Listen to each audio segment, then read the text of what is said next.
Kjo serë, e ndërtuar në oborin e shkollës së fshatit Prelez, nuk po ka fat të mirë. Derisa nxënësit po kultivojnë lule në të, në anën tjetër, baktia e fshatit po e dëmton çdo të dytën ditë.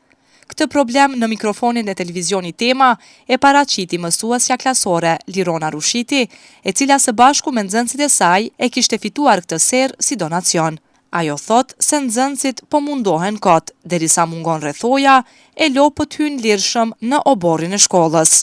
Siç po shihet këtë serë që kemi ndërtu e kemi fitu bashkë me nxënësit, që kemi bën ngaren e Kosovizion Contestit, që është mbajt në kuadër Kosovës, në kuadër të Kosovës, që është organizuar nga Mashti. Në këtë serë i kemi mbjell fidanet e luleve, edhe jemi duke i kultivu lulet bashkë me nxënësa për rregullimin e kopshtit të shkollës, siç shihet se në shkollat tona zakonisht kopshtet e shkollës janë jo të rregulluara.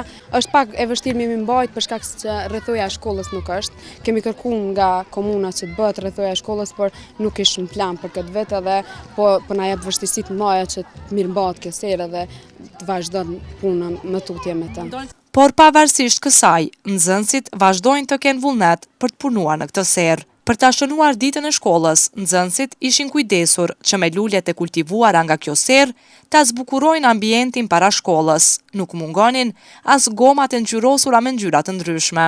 Ne kemi punu me shumë dëshirë dhe kemi dëshirë që të mos na i prishin siç e kam prish gjatë këtyre ditëve dhe ne do ta vazhdojmë punën me shumë dëshirë. Shpresoj që do të fitojmë edhe kësaj here. Çka kryesisht po keni qejf me kultivu këtu në serë? Ma shumë po kemi dëshirë lule, kështu pra. Kemi dëshirë për me rregullu oborin e shkollës që duket më bukur. Për mungesën e rrethojës, drejtori i shkollës në Prelez, Hyzri Zymberi, i njoftoi edhe mysafirët e ftuar në këtë aktivitet. Ai madje pat edhe një pyetje direkte për kryetarin Muharrem Sfarqa. Zoti kryetar, busti i herojit Liman Rekaj nuk meriton këso rrethojash të shekullit të kaluar. Bëjnë të dinjitetshëm mjedisin ku rrezaton drita e shpirtit të Limanit. Kam edhe një kërkesë për prindër. Ju lutem, bisedoni me fëmijët tuaj të kenë sjellje më të përgjithshme ndaj ambientit, sepse ne në vazhdimsi kemi mbjell bimë dekorative në obor të shkollës, por besoni ose jo vetëm disa ditë kanë qëndruar aty, pastaj janë dëmtuar pa mëshirë. Nga këtu, Sfarqa u zotua se ky institucion arsimor do të bëhet me të gjitha kushtet e nevojshme për zhvillimin e procesit mësimor në vitin që vjen.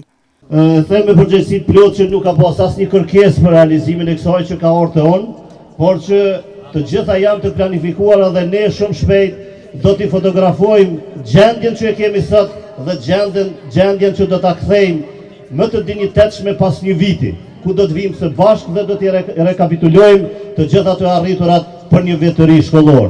Shkolla e Prelezit mban emrin e dëshmorit Liman Rekaj, ndërkaq organizimi sotëm ishte në nderim të këtij luftëtari të lirisë.